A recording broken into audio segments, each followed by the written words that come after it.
شیطان کہے گا کہ اتنی 100 چوہے کھا کے بلی چلی حج کو، اس سے پہلے کہ تم پر عذاب آئے ثم لا تنصرون، پھر تمہاری مدد نہیں ہوگی. یہ ذہن میں رکھنا. ابھی تمہیں خیال آ گیا نا توبہ کا، معاف کر دے گا اللہ. رمضان کے روزے نہیں رکھ رہے، کوئی بات نہیں یار، اللہ کیا ہے؟ بولو، بخشنے والا ہے. اللہ نے کہا دیکھو میرے کچھ بندے ایسے ہیں جن کی زندگی گناہوں میں نہیں بلکہ کبائر میں گزری ہوگی، بڑے بڑے گناہوں میں. زندگی کے کسی موڑ پر ان کو خیال آئے گا کہ ایک دن موت بھی ہے، ہم نے اللہ کو منہ بھی دکھانا ہے، اب ہم توبہ کر کے نیک بنتے ہیں. اے نبی ان سے کہہ دیجئے اسرفوا علی انفسہم، جنہوں نے اپنے نفس پر زیادتی کی ہے، تھوڑے بہت گناہ نہیں کیے، بہت زیادہ گناہ کیے، رحمت سے مایوس مت ہو. سمجھتے ہو یہ اس آیت کا حاصل ہے. آگے چلتے ہیں ہم، یہ بڑی زبردست آیت ہے آگے. قل یا عبادی الذین اسرفوا علی انفسہم لا تقنطوا من رحمت اللہ. اللہ نے کہا دیکھو میرے کچھ بندے ایسے ہیں جن کی زندگی گناہوں میں نہیں بلکہ کبائر میں گزری ہوگی، بڑے بڑے گناہوں میں. زندگی کے کسی موڑ پر ان کو خیال آئے گا کہ ایک دن موت بھی ہے، ہم نے اللہ کو منہ بھی دکھانا ہے، اب ہم توبہ کر کے نیک بنتے ہیں.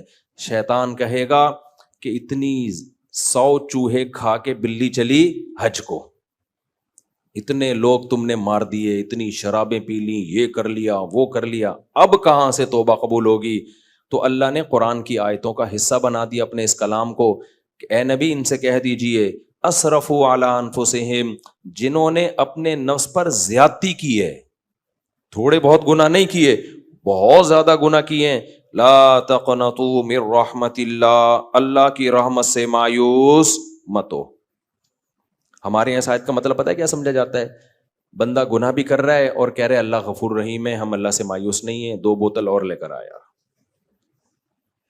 لے آ یار، ڈھکن کھول جلدی سے، اللہ بخشنے والا ہے. رمضان کے روزے نہیں رکھ رہے، کوئی بات نہیں یار، اللہ کیا ہے؟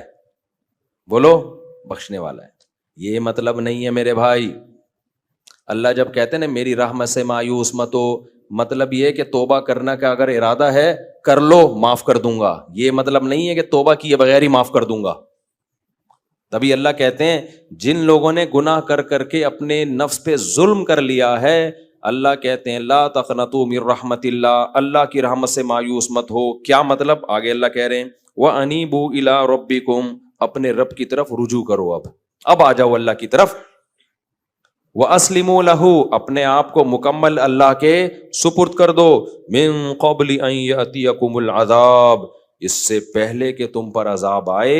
ثُمَّ لَا تُنصَرُونَ، پھر تمہاری مدد نہیں ہوگی. یہ ذہن میں رکھنا. ابھی تمہیں خیال آ گیا نا توبہ کا، معاف کر دے گا اللہ. لیکن ایک ٹائم ایسا آئے گا معافی کا دروازہ بند. وہ کون سا ٹائم ہے؟ موت.